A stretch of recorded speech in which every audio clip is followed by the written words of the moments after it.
எல்லாருக்கும் வணக்கம். Network technologies அப்படின்னு சொல்லி ஒரு கம்பெனி நம்ம மல்டிபேக்கர் அலர்ட்ல பார்த்தோம். அது கிட்டத்தட்ட 3000 டச் பண்ணிட்டு இருந்தது. நீங்க சொல்ற மல்டிபேக்கர் இவ்வளோ காஸ்ட்லியா இருக்கே, கொஞ்சம் கம்மியா இருக்கிற மாதிரி எதுவும் இல்லையா அப்படின்னு கேட்கறவங்களுக்கு தான் இந்த வீடியோ. இன்னைக்கு நம்ம பார்க்க போற மல்டிபேக்கர் கம்பெனி பார்த்தீங்கன்னா ரிலையன்ஸ், அதானி, டாடா அப்படின்னு சொல்லி மிகப்பெரிய ஜாம்பவான் கம்பெனிகளுக்கு ஒரு பர்டிகுலர் ப்ராடக்டை சப்ளை பண்ற ஹிடன் ஜெம் தான் இந்த கம்பெனி. இது இப்போதைக்கு 100 சொச்சம் அந்த மாதிரி ரேஞ்சில் கிடைக்குது. இந்த ஸ்டாக்கை தான் நம்ம டீட்டெயிலா ரிவ்யூ பண்ண போறோம். வாங்க வீடியோக்குள்ள போலாம். இந்தியாவில் ஒரு மிகப்பெரிய இன்ஃப்ராஸ்ட்ரக்சர் பூம் ஆல்ரெடி போயிட்டு இருக்கு. நீங்க கவனிச்சு பார்த்தீங்கன்னா ஹைவே மட்டும் இல்லாம மெட்ரோ ப்ராஜெக்ட்ஸ் நிறைய நடந்துட்டு இருக்கு. நிறைய புல்லட் ட்ரெயின், ஃபாஸ்ட் ட்ரெயின் அந்த மாதிரி நிறைய ஃபோக்கஸ் பண்ணிட்டு இருக்கோம். ரியல் எஸ்டேட் எக்ஸ்பேன்ஷன் நடந்துட்டு இருக்கு. அது மட்டும் இல்லாம முக்கியமா இந்த 5G நெட்வொர்க், சோலார் பேனல் இதெல்லாம் ஃபிக்ஸ் பண்றதுக்கும் நிறைய steel tube, hollow section, colour coated coil tube அப்படின்னு சொல்லி நிறைய தேவைப்படுது. ஸோ இந்த தேவைகள் பார்த்தீங்கன்னா பலதரப்பட்ட விஷயங்களுக்கு முக்கியமா இருக்கு. மல்டிபேக்கரா ஆகக்கூடிய ஆப்பர்ச்சுனிட்டி இருக்குன்னு நம்ம பார்க்குற இந்த கம்பெனி பார்த்தீங்கன்னா ரொம்ப சைலண்டா 500க்கும் மேற்பட்ட டிஸ்ட்ரிபியூட்டர் இருக்கிற நெட்வொர்க்கை கிரியேட் பண்ணியிருக்கு. 160க்கும் மேற்பட்ட OEM அதாவது ஒரிஜினல் எக்யூப்மெண்ட் மேனுஃபேக்சரிங் பண்ணியிருக்காங்க. 350க்கும் மேல பில்டர்ஸ் அண்ட் கான்ட்ராக்ட்ஸ் இவங்க வசம் இருக்காங்க. ஸோ இவங்க பண்ற ப்ராடக்ட்ஸ் பார்த்தீங்கன்னா மோஸ்ட்லி ஸ்டீல் பைப், அது சம்பந்தப்பட்ட விஷயங்கள். இந்த கம்பெனியோட கிளையன்ட் பேஸ் என்னை ரொம்ப ஆச்சரியப்படுத்துச்சு. முக்கியமா எல்லா விதமான ஏரியாவிலையும் கிளையன்ட்ஸ் இருக்காங்க. Oil and gas, telecom, real estate, energy அப்படின்னு எப்படி பார்த்தாலும். முக்கியமா ஏர்டெல், ஜியோ, ரிலையன்ஸ், அதே மாதிரி அதானி, டாடா, அது மட்டும் இல்லாம எல்என்டி, மற்ற மேஜர் டெவலப்பர்ஸ் பார்த்தீங்கன்னா டிஎல்எஃப் மாதிரி. ஸோ அதுக்கப்புறம் மேஜர் கன்ஸ்ட்ரக்ஷன் பார்த்தீங்கன்னா என்சிசி, அப்புறம் கெயில், இந்த மாதிரி எந்த பக்கம் பார்த்தாலும் இந்த ஸ்டீல் பைப்ஸ் அதிகமாக யூஸ் பண்ற எல்லா கம்பெனியும் இவங்களுக்கு கஸ்டமரா இருக்காங்க. முக்கியமா கவர்மெண்டோட சப்போர்ட் இந்த கம்பெனியை நிச்சயமா ஒரு மல்டிபேக்கர் ஸ்டாக்கா மாற்றும் அப்படின்னு சொல்லி அதிக நம்பிக்கை தருது.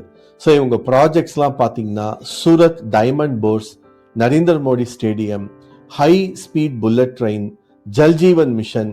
ஸோ இந்த ப்ராஜெக்ட்ஸ் எல்லாத்துக்கும் இவங்க தான் ஸ்டீல் பைப்ஸ் அப்புறம் அது சம்பந்தமான மற்ற கன்ஸ்ட்ரக்ஷன் மெட்டீரியல்ஸ் சப்ளை பண்ணியிருக்காங்க. இவங்களுக்கு அதிகமாக டிமாண்ட் இருக்கிறதால ஒரு 6 மேஜர் இன்டகிரேட்டட் மேனுஃபேக்சரிங் ஃபெசிலிட்டி இந்தியாவில் இருக்கு. அது மட்டும் இல்லாமல் கிட்டத்தட்ட 10 லட்சத்துக்கும் மேலே மெட்ரிக் டன் கெப்பாசிட்டியில் இவங்க அக்ரெசிவாக எக்ஸ்பேண்ட் பண்ணிகிட்டே இருக்காங்க. வெறும் ஸ்டீல் பைப் மட்டும் தயாரிச்சா நிறைய காம்படிஷன் இருக்கு. ஆனால் இவங்களோட ஃபோக்கஸ் ப்ராடக்ட்ஸ் பார்த்தீங்கன்னா ரொம்பவே யூனிக்காக இருக்கு. ஸோ வேல்யூ ஆடட் ப்ராடக்ட்ஸ்ன்னு சொல்லுவாங்க. அது மட்டுமே பார்த்தீங்கன்னா இவங்க பிஸ்னஸில் 1/3 மடங்கு, அதாவது கிட்டத்தட்ட 36% வால்யூம்ல இவங்களுக்கு சேல்ஸ் ஆகுது. ஸோ இதனால என்னன்னா இவங்களுக்கு ஹையர் மார்ஜின் கிடைக்குது, பிரைசிங் பவரும் கிடைக்குது. இவங்களுக்கு ரீசெண்டா ஒரு 105 கோடிக்கு ரினியூவபிள் எனர்ஜி செக்டார்ல இருந்தும் ஆர்டர் கிடைச்சிருக்கு.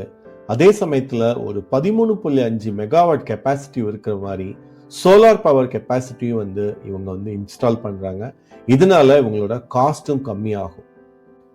ஸோ எப்படி பார்த்தாலும் இவங்களுக்கு multiple different sources of orders வந்துகிட்டே இருக்கு. ஏன்னா infrastructure, water supply, oil and gas, defence, airport, railway, agriculture, solar அப்படின்னு சொல்லி பலதரப்பட்ட ஏரியாவில் இவங்க ப்ராடக்ட்ஸ் வித்துட்டு இருக்காங்க.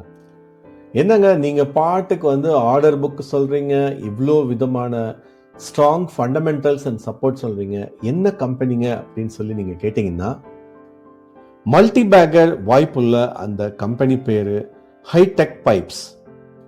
இதோட ஃபண்டமெண்டல்ஸ் உண்மையிலே சூப்பரா இருக்கு. இப்போதைக்கு மார்க்கெட் கேப் ஒரு 2000 கோடி, ஒரு ஸ்மால் கேப் டு மிட் கேப்பா இருக்கிற இந்த கம்பெனி ரொம்ப அதிகமா வளர்ச்சி அடைய வாய்ப்பு இருக்கு. அது மட்டும் இல்லாம இதோட மற்ற விஷயங்கள், அதாவது ROE, ROC அந்த மாதிரி விஷயங்கள் பார்த்தாலும் ஸ்ட்ராங்கா தான் இருக்கு. முக்கியமா நான் ஒரு 90 ரூபா அந்த ரேஞ்சில் இருக்கும்போது தான் இதை கவனிக்க ஆரம்பிச்சேன். ஆனா கடந்த 2-3 நாட்கள்ல பாத்தீங்கன்னா அபரிமிதமான ஒரு வால்யூமோட, அதாவது வெறும் 14 லட்சம் தான் இருக்கக்கூடிய வால்யூம் கடந்த ஒரே நாள்ல ஃப்ரைடே பாத்தீங்கன்னா 1,21,00,000க்கும் மேல சூப்பரா வந்து ஒரு வால்யூம் ஸ்பைக் ஆயிருக்கு. அதனால இந்த பர்டிகுலர் ஸ்டாக்கை நான் வந்து ஆல்ரெடி இன்வெஸ்ட் பண்ண ஆரம்பிச்சேன். ரொம்ப டீப்பா ரிசர்ச்சும் பண்ண ஆரம்பிச்சேன். ஸோ இதெல்லாம் பேஸ் பண்ணி பார்த்தா இதோட ஃபண்டமெண்டல்ஸ் ரொம்பவே சூப்பரா இருக்கு. இப்போதைக்கு ஒரு நல்ல சாலிட் பிரைஸ்லயும் கிடைக்குது. ஏன்னா $211 அப்படிங்கிறது ஆல் டைம் ஹை. அதுலேருந்து கிட்டத்தட்ட 52% வந்து கீழே 101 ரேஞ்சில் இருக்கிறதால இது வந்து ஒரு சரியான என்ட்ரியாகவும் எனக்கு தோணுது லாங் டேர்ம் இன்வெஸ்ட்மெண்ட். இதோட டெக்னிக்கல்ஸ் எடுத்து பார்த்தாலும் ரொம்பவே சூப்பரா இருக்கு. அதாவது ஒரு $72 ஒரு 100, அது 97-100 ரேஞ்சுக்குள்ளே வந்து ரொம்ப காலமா இருந்து அதுக்கப்புறம் வந்து பிரேக் அவுட் ஆகி மேலே போய் ஒரு 210 அப்படிங்கிற ரேஞ்சுக்கு வந்து ஒரு சூப்பரான ஆல் டைம் ஹையை வந்து செட் பண்ணிட்டு அதுக்கப்புறம் தொடர்ந்து கீழே வந்தது. இப்போ வந்து ஒரு பாட்டம் அவுட் அப்படிங்கிற மாதிரி, இதுக்கு மேல வந்து கீழே போகாது அப்படிங்கிற அளவுக்கு வந்துட்டு இப்ப நல்லா பவுன்ஸ் ஆகி மேல வருது. வால்யூமும் சூப்பரா இருக்கிறதால டெக்னிக்கலி ரொம்பவே ஸ்ட்ராங்கா இருக்கு இப்போ உள்ள என்ட்ரி பாயிண்ட்டுக்கு. என்னோட டிஸ்க்ளோஷர், நான் ஒரு லாங் டேர்ம் வியூவோட இந்த கம்பெனியில ஆல்ரெடி இன்வெஸ்ட் பண்ண ஆரம்பிச்சிட்டேன். தயவுசெய்து நான் இன்வெஸ்ட் பண்றேன் அப்படின்னு சொல்லிட்டு நீங்களும் என்னை ஃபாலோ பண்ணணும்னு அவசியம் இல்லை. நல்லா உங்க ரிஸ்க் என்ன, உங்களுடைய போர்ட்ஃபோலியோ என்ன, இதெல்லாம் வந்து தெளிவா ரிசர்ச் பண்ணிட்டு அதுக்கப்புறம் நீங்க வந்து டெசிஷன் எடுங்க. இது வந்து நிச்சயமா பை செல் ரெக்கமெண்டேஷன் கிடையாது. மல்டிபேகர் அலர்ட்ல வர்ற இந்த வீடியோஸ் உங்களுக்கு பிடிச்சிருக்கும் நம்புறேன். Like, share and comment. நன்றி.